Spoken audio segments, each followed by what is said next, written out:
jeboilecal.ca. Eh bien, voilà, jeboilecal.ca qui se retrouve en direct sur Facebook aujourd'hui. On est le quoi, là? On est le 7 octobre. Bienvenue dans cette vidéo, une première expérience pour Je Bois Local via Facebook. Mon nom est Philippe et je suis un ambassadeur, Je Bois Local. Donc, je fais partie de cette communauté de bière qui s'appelle Je Bois Local, qui a pris racine à Québec, mais qui fait des petits un petit peu partout autour du Québec. Si vous écoutez cette vidéo-là, c'est que probablement vous avez déjà liké notre page ou vous êtes déjà au courant de nos activités. Et c'est la première fois qu'on essaye ça et rien de mieux qu'une bonne pandémie pour essayer les diffusions en direct sur un média comme Facebook. Et si vous nous écoutez en ce moment en direct ce soir à 19h le 7 octobre, vous pouvez aller sur le vidéo et écrire les questions, les commentaires au fur et à mesure. On va essayer de voir si on est capable de répondre à ça en temps réel avec ces outils technologiques et on va du mieux qu'on peut faire un petit bout pour déguster de la bière. Voilà, j'avais perdu le fil de pourquoi j'étais là, pour déguster de la bière en direct avec vous autres. Donc, Je Bois Local a mis sur pied une promotion qui s'appelle Oktoberfest dans la région de Québec. Donc, l'objectif, c'était que les gens se baladent avec leur bock Oktoberfest. Voilà, le bock Oktoberfest. Et se promènent un petit peu partout à Québec pour aller goûter les bières qui ont été brassées spécialement pour l'Oktoberfest. Et voilà que le gouvernement a décidé de fermer tous les établissements. Donc, maintenant, ce qu'on dit, c'est allez au moins encourager vos brasseries locales qui ont brassé ces bières et allez découvrir ces bières style Oktoberfest, style allemand, qui ont été proposées, qui ont été brassées spécialement pour ça. Et ben c'est ce que j'ai décidé de faire ce soir. J'ai décidé de choisir une brasserie de Québec qui a brassé une bière spéciale pour l'Oktoberfest et de la goûter ensemble. Et j'ai pensé aussi que ce serait très bien d'inviter via technologie le brasseur qui a fait cette bière-là à la souche. Et on va aller le rejoindre immédiatement. Je pense que même qu'il est directement à la souche, si je ne me trompe pas. Salut! Salut, ça va? Ben oui, ça va bien. Donc, on parle à Jean-Christophe. Yes, Jean-Christophe, derrière le bar à la souche ce soir. Ben oui. Bar fermé, écoute, mais derrière le bar quand même. C'est merveilleux. On peut pas avoir mieux que ça que de t'avoir dans le bar. Écoute, avant d'aller dans la bière et dans la dégustation qu'on va s'offrir ensemble, parle-nous un peu de toi. Tu es à la souche depuis combien de temps? Expliquez aux gens aussi qu'il y a deux systèmes de brassage, il y a deux brasseries à la souche. Ben oui, excuse, je t'ai coupé un peu, mais dans le fond, j'imagine que tu m'invitais à me présenter. Donc c'est ça, Jean-Christophe, ça fait 2 ans et demi, 3 ans que je suis brasseur, assistant brasseur à la souche. J'ai gravi tranquillement les échelons de la brasserie. Puis c'est ça, maintenant, dans le fond, c'est moi qui brasse la bière là, à notre pub à Limoilou. Donc c'est ça, la souche, on a 2 emplacements, comme tu le disais. Donc le pub à Limoilou, ça fait 8 ans qu'il roule, une brasserie artisanale. Fait que c'est vraiment ici qu'on peut s'éclater, là, faire toute notre recherche et développement, faire tout plein de tests brassicoles diverses. Puis, depuis maintenant, je te dirais 3 ou 4 ans, là, la souche Stoneham. Donc, aussi un restaurant où on sert de la bonne bouffe, mais où l'attrait principal, si on veut, c'est notre usine de production, en fait. Donc, l'usine de production où on peut produire nos canettes là, pour l'ensemble du Québec. Donc, voilà un peu ce qui fait la présentation de la souche de nos 2 établissements. On essaie de faire des trucs le plus diversifiés possible, donner le plus de choix de bière aux gens possible. S'il y a des gens qui nous écoutent en ce moment sur Facebook ou qui écoutent cette vidéo un peu plus tard, je pense que les gens, ça leur dit quelque chose légèrement à la souche, j'ai l'impression. C'est une institution maintenant, beaucoup plus qu'à Québec. Donc, c'est bien de commencer avec vous autres. Est-ce que je t'ai dit, Jean-Christophe, que tu es mon cobaye ce soir? Tu es dans ta première vidéo qu'on fait en direct? Non, je ne savais pas, mais écoute, bon, ça fait plaisir de me prêter à l'exercice. J'aime mieux le dire quand la vidéo est commencée, comme ça, il n'y a personne qui peut changer d'idée et backer. Donc, la bière qu'on va goûter ce soir, faut mettre en contexte les gens. Donc, c'est pas une bière qui va se retrouver en canette sur les tablettes. C'est une bière qui a été brassée spécialement pour l'Oktoberfest. Donc, on a invité les gens à aller à la souche goûter cette bière-là. Donc, maintenant, ce qu'on fait, c'est que de votre côté, on l'offre en cruchon, comme ça, pour emporter. Donc, c'est ce qu'on va goûter ce soir. Et le style de bière, c'est une Marzen, c'est ça? Donc, spécialement une bière allemande.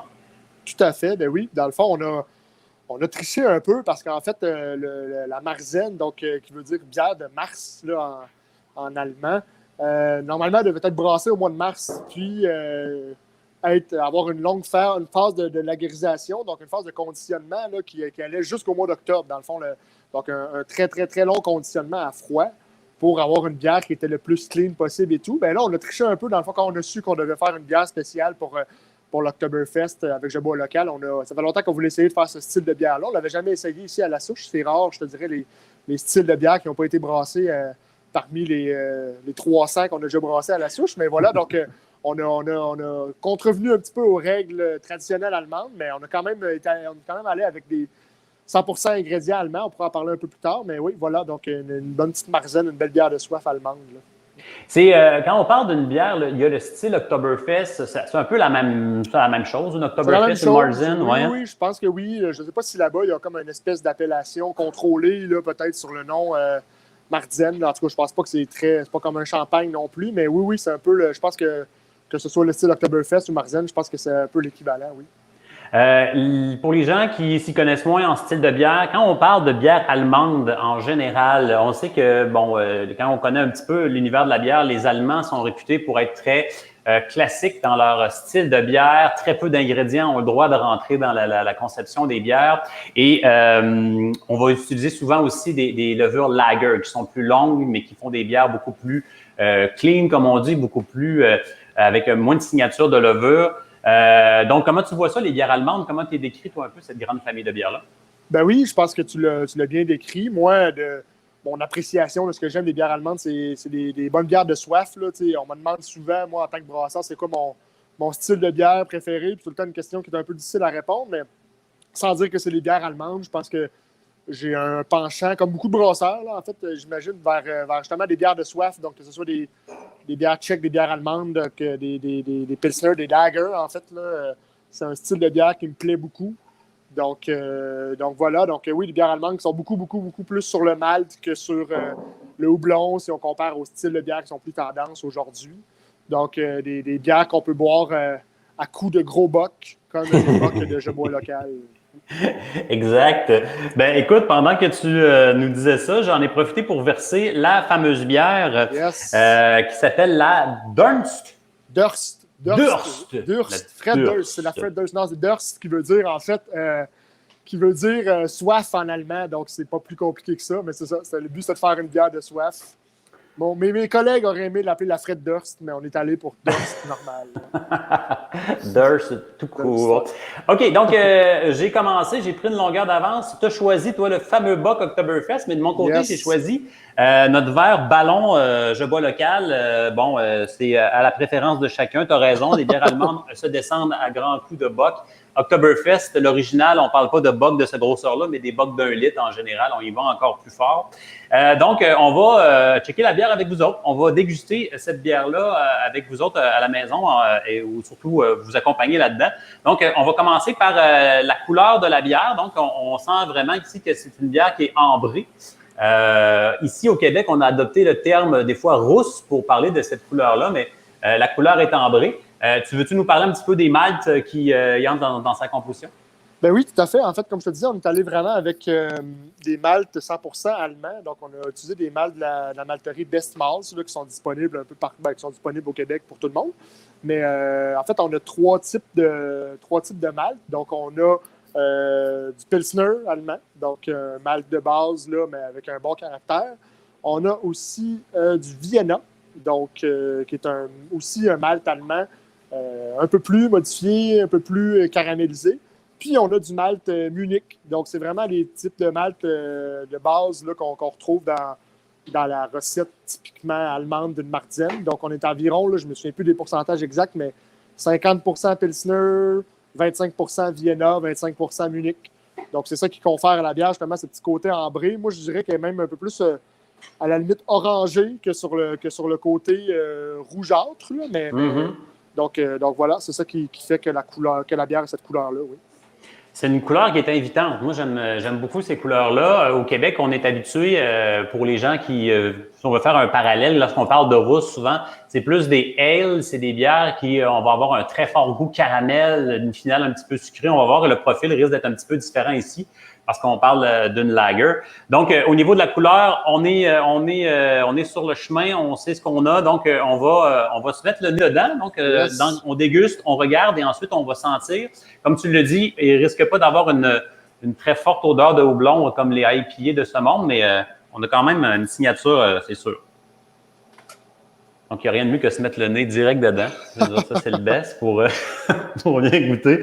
Donc, on a vraiment le nez légèrement caramel, un peu rôti. Je te laisse aller peut-être. Ben oui, c'est ça. Puis j'allais dire, justement, tu sais, pain grillé, un peu toasté. Là, donc c'est ça. Puis un petit peu caramel, comme tu disais. C'est pas mal les arômes qui se dégagent. Là. L'idée de cette bière-là, c'est pas nécessairement d'avoir d'arôme de houblon. Justement, là, le houblon est peu présent. Dans la bière, pour celle-là, on utilisait 2 houblons nobles là, allemands, donc le Tettnang puis le Alertauer. Tettnang en amérisant, on pourra y goûter tantôt. On va voir qu'il n'y a pas tant d'amertume non plus. L'Alertauer un peu plus tard là, dans l'ébullition pour donner une petite touche un peu plus florale, un peu plus herbacée. Mais non, c'est ça. C'est plus le caramel, c'est plus le côté pain grillé qui sort là, au nez. Là. J'aime ça, la différence entre le caramel et le pain grillé. Vous allez voir, tu sais, à force de déguster, vous allez voir la différence. On parlait justement tantôt de la différence avec les ales qui sont plus classiques rousses. On va vraiment avoir le nez du caramel avec le sucre. Là, on parle plus de pain grillé. Fait que c'est vraiment intéressant comme différence à faire. Puis c'est là que je vous dis que même quand on regarde une bière de cette couleur-là, ce n'est pas simplement une rousse. Il y a plus en dehors de ça. Donc, on est rendu au moment où on va avoir le droit de goûter, je pense. Yes. Bon, je t'avouerais que j'ai déjà triché un peu, mais on peut goûter officiellement. Ça. Exactement. Donc, on va goûter à ça. Cette bière-là, la première qu'on déguste en direct pour vous autres sur Facebook. Yes, santé.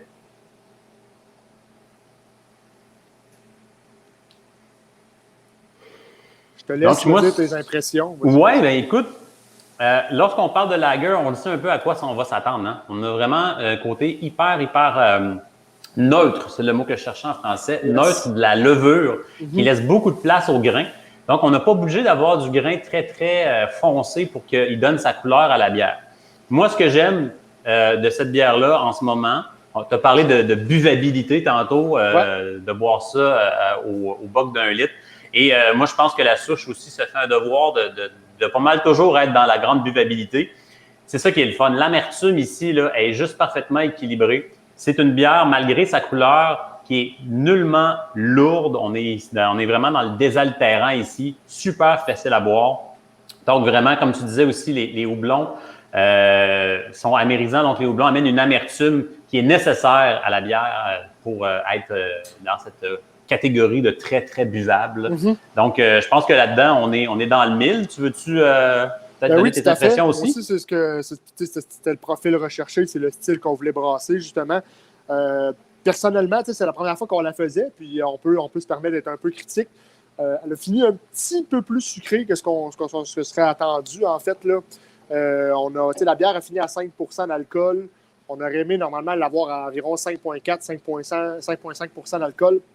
Elle aurait été encore plus clean, là, encore une bière qui aurait été encore plus buvable, si on veut. Pas que c'est pas buvable, c'est très bon. Donc, ça aurait été encore plus facile, si on veut, de descendre le boc. Mais sinon, non, le profil caramélisé est là. Les touches de pain grillé, il y a un petit côté, justement, herbacé des houblons qui embarquent. Mais clairement qu'on va se faire un devoir de lui donner une deuxième chance. On la brassera en mars l'année prochaine, puis on pourra s'assurer d'aller chercher justement encore plus de buvabilité en s'assurant qu'elle fermente un petit peu plus, qu'elle soit un petit peu moins sucrée. C'est juste, c'est pour les puristes du style. Là. Je pense que les gens vont apprécier cette bière-là. Elle est très bonne, mais voilà, ça serait la petite critique que j'aurais à faire sinon sur la bière. Et tu sais, quand on parle de dégustation aussi, on commence par la regarder, la désirer, la sentir, la goûter. Une chose qui est importante aussi de noter quand on déguste une bière, c'est vraiment pas l'arrière-goût, mais ce qui reste en bouche, la finale, c'est le mot que je cherche. La finale, c'est important. 2 minutes après la gorgée, qu'est-ce qu'on sent? Qu'est-ce qui reste en bouche? Quand on parle d'un gros stout impérial, on va garder ce côté un peu plus sucré, enveloppant. Mais là, ici, même si on ne parle pas d'IPA, qui sont des bières beaucoup plus amères, moi, je trouve que c'est l'amertume qui reste légèrement en bouche, juste assez. Et c'est là que ça devient difficile pour les gens qui aiment la bière. Cette petite amertume-là qui reste, là, elle appelle toujours à la deuxième gorgée et c'est tout le temps elle qui va faire qu'il y aura peut-être 2 pintes au lieu d'une pinte. Mais c'est ce qu'on veut dans la bière. Et moi, je trouve que tu parles d'un côté sucré, mais évidemment, là, c'est pas quelque chose qui est vraiment, vraiment très perceptible dans ce produit-là. On reste avec une finale très fraîche en bouche. Et écoute, c'est d'une très grande buvabilité. Ben, merci beaucoup. Merci beaucoup, Phil. Ben non, c'est ça, c'est pas une bière qui est. C'est pas une bière sucrée, mais c'est une bière qui est un petit peu plus sucrée que ce que le style nous dicte, si on veut. Donc, parfait. Écoute, merci beaucoup de t'être prêté à l'exercice. Ce qui est le fun de ces vidéos-là sur Facebook, quand ils sont en direct comme ça, c'est la possibilité pour les gens à la maison de pouvoir interagir avec nous autres, de poser des questions, de donner vos commentaires en direct. Quoique vous pouvez regarder la vidéo un petit peu plus tard aussi pour voir ça sur notre Facebook. Là, ce soir, j'ai été un petit peu prudent.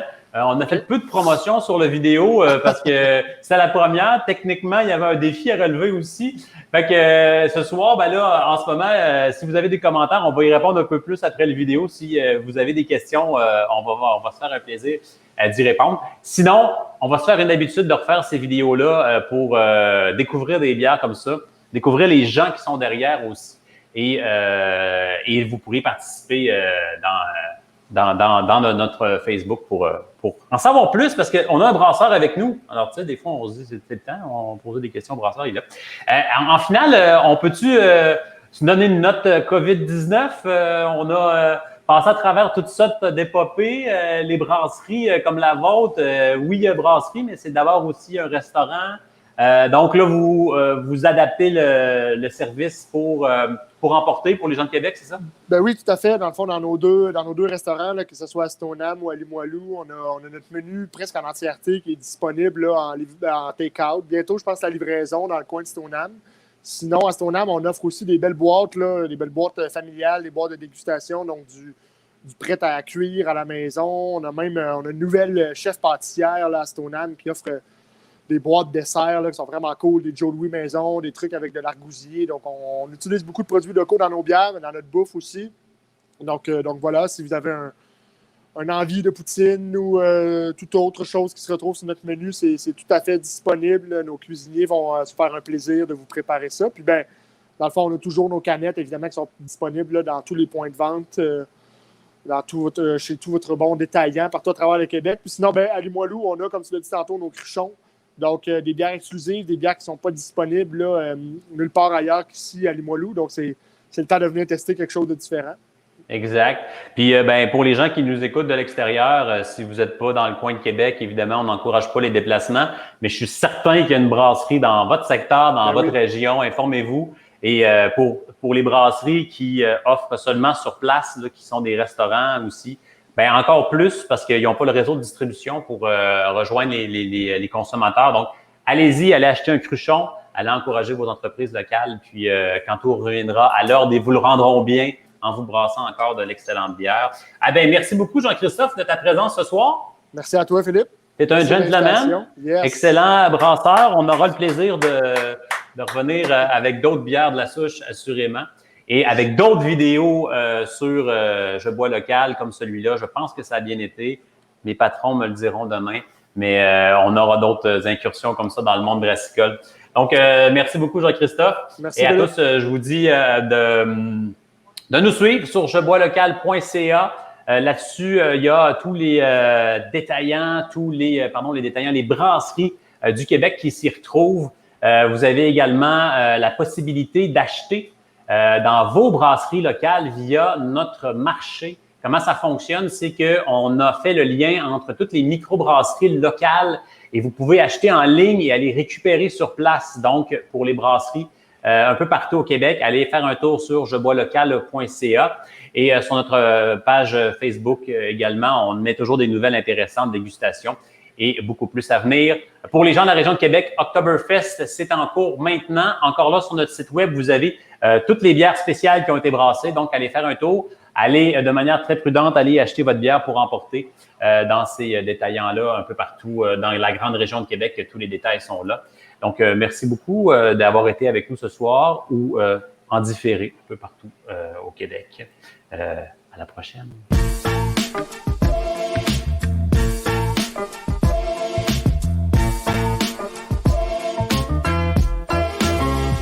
Je bois boislocal.ca.